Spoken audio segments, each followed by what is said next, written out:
Hello children, welcome to this video. It is for class 5, subject general knowledge.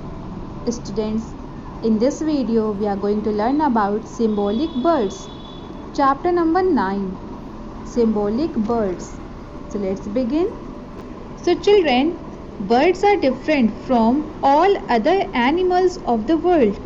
विश्व के जितने भी जानवर हैं उनसे डिफरेंट बर्ड्स होती हैं. बर्ड्स इन सभी जानवरों से अलग होती हैं.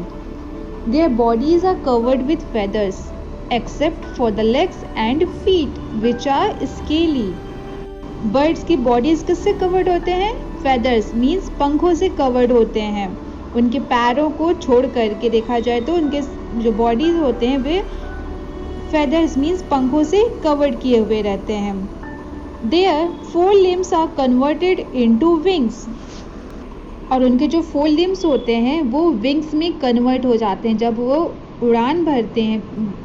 चिड़िया लोग जब उड़ान भरती हैं बर्ड्स, तो जो उनके फोर लिम्स होते हैं मीन्स आगे के जो हाथ होते कह सकते हैं वो विंग्स में कन्वर्ट हो जाते हैं जिससे कि वो आसानी से उड़ सकते हैं. Since ancient times many birds have been considered as symbols. प्राचीन समय से कई बर्ड्स को एज अ सिंबल कंसीडर किया जाता है. Here are some important birds from different parts of the world. Read the clues and fill in the blanks. यहाँ पर कुछ बर्ड्स दिए गए हैं विद नेम्स. हमें इन क्लू की मदद से इन सेंटेंसेस को फिल करने हैं. First is dash are held in high esteem all over Asia and adored as a symbol of long life. So answer will be cranes. C-R-A-N-E-S. Cranes are held in high esteem all over Asia and adored as a symbol of long life. Cranes means होता है सारस. सारस को पूरे विश्व में सम्मान के साथ रखा जाता है. मीन्स सम्मानजनक पंछी जिसे कहा जा सकता है. और सारस को लंबे जीवन का प्रतीक भी माना जाता है. क्रेन्स को लंबे जीवन का प्रतीक भी माना जाता है. Next, dash are considered as a symbol of good luck. According to folklore they are supposed to deliver babies. Answer will be storks. STORKS. Storks are considered as a symbol of good luck. Good luck का symbol माना जाता है stocks को according to.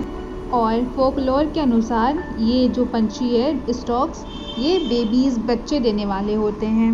Next, dash is a fabulous mythical bird that symbolises immortality.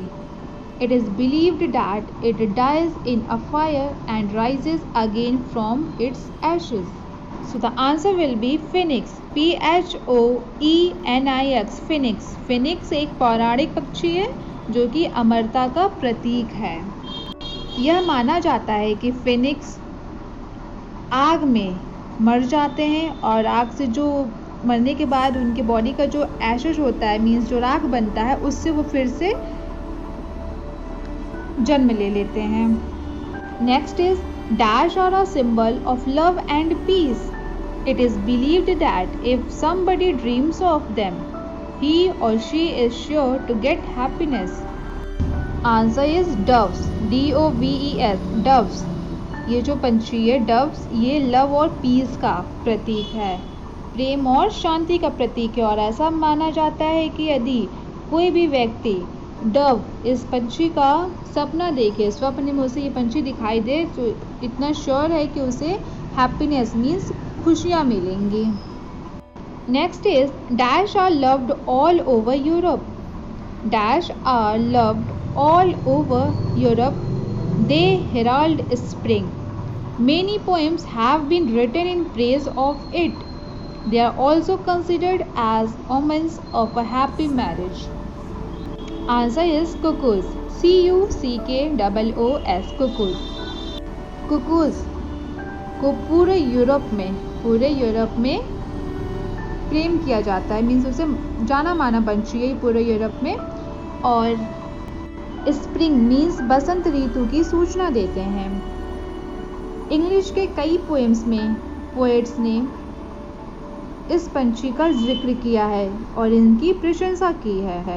Cuckoos are also considered as omens of a happy marriage. Cuckoos को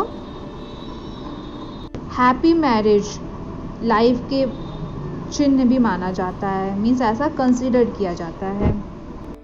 and the last one is dash are said to predict disease and death. According to folklore, its sense of smell is so intense and powerful that it can smell death even before it comes. No one ever wanted to see it fly over their house. Answer is ravens. R-A-V-E-N-S. Ravens are said to predict disease and death. ऐसा माना जाता है कि ravens means काला कौवा मृत्यु और बीमारी की भविष्यवाणी करते हैं। अकॉर्डिंग टू फोकलोर, फोकलोर के अनुसार इनके रेवेंस की जो स्मेल सूंघने की क्षमता होती है वो बहुत ही पावरफुल होती है। ये लोग मृत्यु होने से पहले ही स्मेल कर लेते हैं, इन्हें पता चल जाता है कि यहाँ पर मृत्यु होने वाली है। Its sense of smell is so intense and powerful that it can smell death even before it comes. No one ever wanted to see it fly over their house. और लोग मीन्स मनुष्य लोग रेवेंस को अपने छत के ऊपर उड़ते हुए नहीं देखना चाहते हैं, क्योंकि ये रेवेंस मृत्यु और बीमारी का भविष्यवाणी करता है। Your homework is you have to do this exercise in your general knowledge book and send your homework to the class group. And students, you have to learn it also. आपको इसे learn भी करना है with spellings.